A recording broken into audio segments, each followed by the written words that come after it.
Hi, my name's Phil. I like talking about politics, and in this video I'd like to discuss the steps that Boris Johnson is now taking to try and ensure that he won't have to face any difficult questions or be criticised publicly, beginning with the BBC. But first, if you'd like to see more of my videos, then please subscribe to the channel and click the bell notification icon. So, the BBC have been facilitating conservative lies for a while now, and although I'm not opposed in general to senior journalists and editors being political themselves, because, it goes with the territory, really, how can you be informed on politics and not have political views?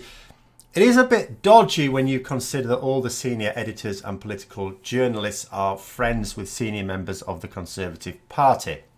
Interviews conducted with Conservative politicians have almost never seen lies being called out, but those same interviews had no problem giving politicians from other parties a proper grilling. Maybe not so much Nigel Farage's Brexit Party. Newsnight, for example, has invited Nigel Farage on many times, but never once a single pro-European MEP, of which there are many in this country, or at least for the next few weeks. And there can be no doubt that a complicit media are partially responsible, at least, for the huge amount of power that Boris Johnson now has to do exactly as he likes. He has a blank cheque to order the complete rewrite of the Constitution along the lines that he promised on page 48 of his Conservative manifesto, as well as tearing down the civil service and rebuilding it to be party political, according to Dominic Cummings' own designs. And these are things that can't simply be put back if another party, or even a more respectful Conservative leader, if they were to form a government in the future. And the BBC have played a part in this. And is Boris Johnson grateful to the media organisation for their help in the power that he now has? No.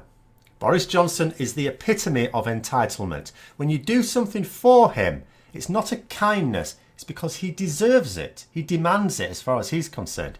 As such, he feels no need to show gratitude.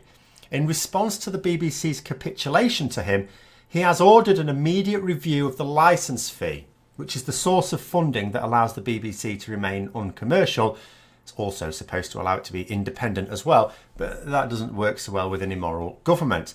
Now, rather than simply removing the licence fee, Boris Johnson is said to be considered decriminalising non-payment of it. Now, given that the BBC have shown bias, but in favour of Johnson rather than against him, there are many who would welcome this. Hell, even those who think the BBC are biased against him or Brexit in general will be in favour.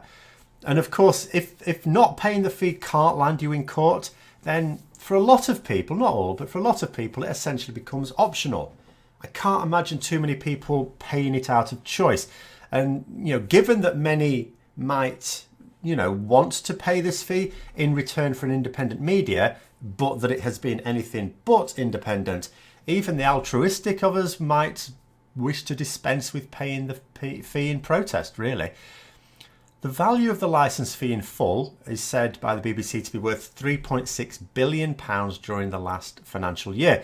But the BBC also said that non-payment of the licence fee would mean £200 million less spent on programming, which seems to be a small proportion of the total licence fee. So having a look at the breakdown of expenditure might be interesting at some point in the future. But for now, one point that one of Johnson's spokespeople made that might actually resonate with a lot of people is on the justification for boycotting the Today programme on Radio 4. They said that the BBC speaks to a pro-Remain metropolitan bubble in Islington, not the real world represented by Wakefield and Workington. Now, if it was speaking to a pro-Remain anything, I can't imagine why so many Brexiteers were invited onto their programmes and given such an easy ride, when prominent Remainers never once were invited onto these programmes, and some of the ones who were savaged every time.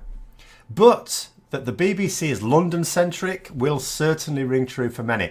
I've often got the impression that the BBC thought that, say, local programming exists to cover the regions, and so they could focus on metropolitan concerns. So another reason why people around the country might welcome the weakening of the licence fee.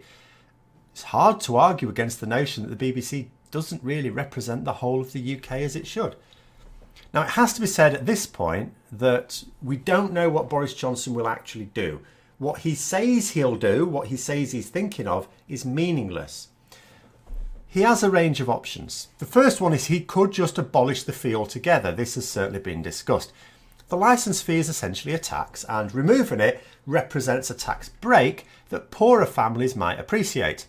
Of course, it would also mean the loss of the BBC in its current form.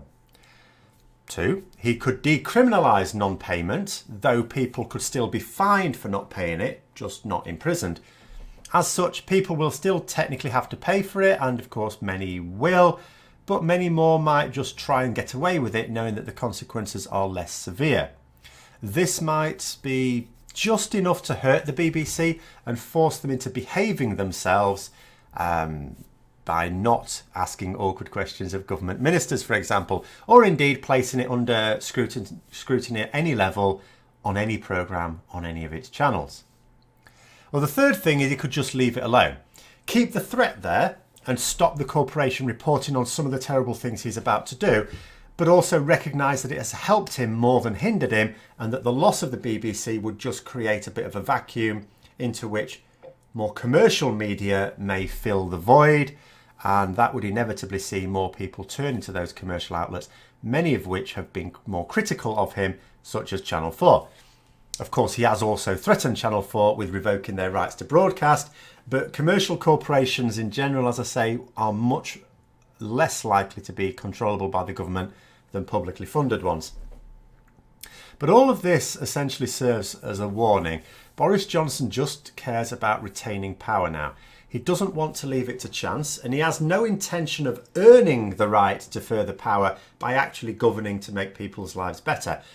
So he will continue with his dirty tricks and do what he can to ensure that nobody ever finds out about them.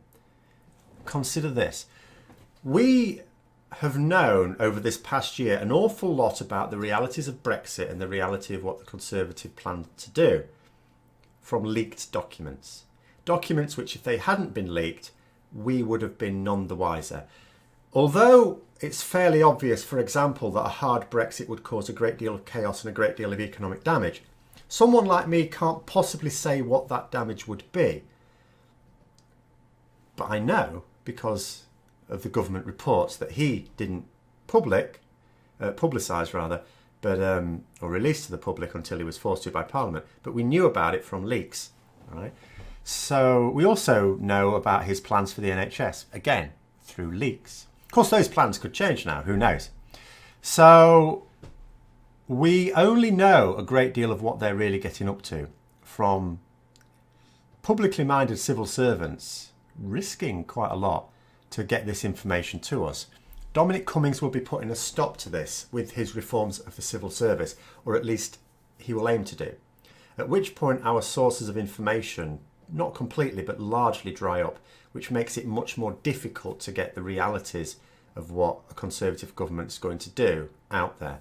And Johnson has promised to reduce the powers of both Parliament and the courts to hold the government to account as well, so there'll be a level of accountability disappearing there. And with the level of power that Johnson now has, he may soon not even need to try and persuade people to back him. He may increasingly resort to threats alone.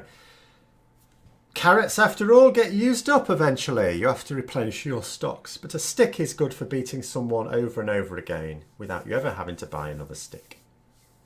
And I wonder how long it will be before there is a law enacted that makes it illegal to criticise the government, for example.